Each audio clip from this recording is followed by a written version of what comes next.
В своей работе Тамара Манкиева показывает обывателю, как выглядит мирное небо, лишенное всякого зла. И наоборот, автор ненавязчиво раскрыла свою задумку о том, что терроризм предстает таким, каким он является на самом деле, как бы идеологи не пытались возводить это явление в нечто святое. Выполнена картина вязальными нитками. Трудилась над этим 2 недели, чтобы даже несведущий в прикладном искусстве при наглядном сравнении мог увидеть, что терроризм чужд и опасен здоровому обществу. Это картина, как бы, здесь у нас мир, и типа мы против террора.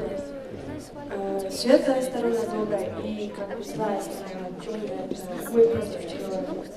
Ты большая молодец. А как тебе пришла в голову такая задумка именно изобразить на холсте? Ну, я подумала, как бы, это голубь, как бы, символ любви и чистоты и доброты, и голуби, я их так поставила, как бы, и наш мир, как бы, против террора, и получилось так.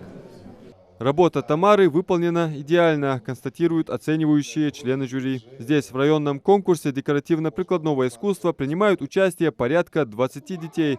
Каждая работа уникальна и неповторима. Представленные здесь произведения выполнены бисероплетением, вышиванием и рисованием. Материал использован разнообразный, от простого картона и железной проволоки вплоть до фоамирана и пенопласта. Дом мы сделали из картона.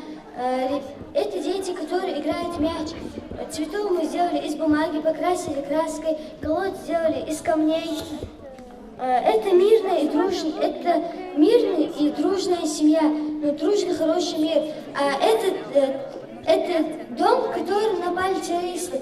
Терроризм представляет собой угрозу для всего общества, народа, страны, поясняет Раяна Аспиева. В частности, Ингушетия не раз становилась территорией, на которой преступники реализовывали свои коварные замыслы. Поэтому в своей работе жительница Алиюрта решила изобразить горянку, оставшуюся вдовой, вместе с младенцем. Я хотела донести именно вот этот вот смысл слова всего терроризма через женщину, мать, вдову.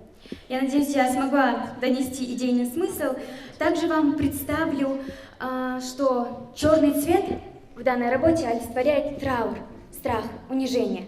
Белый же орнамент, узоры представляют собой капельку надежды. Для ингушского орнамента очень представляет композиция маленькая, а также представляет собой лаконичность и, как вы видите, острую симметрию определенную. Еще можно заметить маленького ребенка, который представляет собой новую жизнь и вера в будущее процветание. Я надеюсь, что смогла передать весь смысл для меня слова терроризма и задеть ваши души каким-то образом. По словам организаторов конкурса, в контексте сегодняшних реалий проведение таких мероприятий, как конкурс декоративного прикладного искусства, очень важная работа по нравственному, духовному воспитанию детей. Сегодня присутствующие выражают благодарность организаторам, а именно администрации Назрановского района и районного дома культуры. Я очень удивлена, приятно удивлена подходом наших детишек. Насколько в каждой работе, в каждом экспонате философский подход у каждого ребенка. Устами младенца глаголит истина.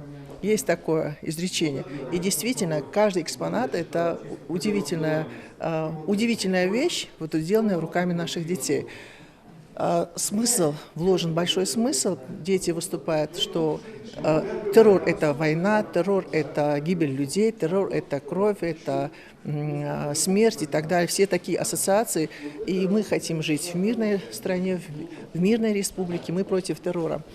Но самое-самое важное, вот такого рода мероприятия учат наших детей быть толерантными, то есть проявлять терпимость во всех ее проявлениях, учат нравственному воспитанию подрастающего поколения. Это, на мой взгляд, очень важно. Пока члены жюри совещаются и оценивают работы детей, для присутствующих организаторы мероприятия подготовили познавательный видеоролик «Мир терроризма. Мы против». Адам Мережков, Умар Газдиев. Новости 24.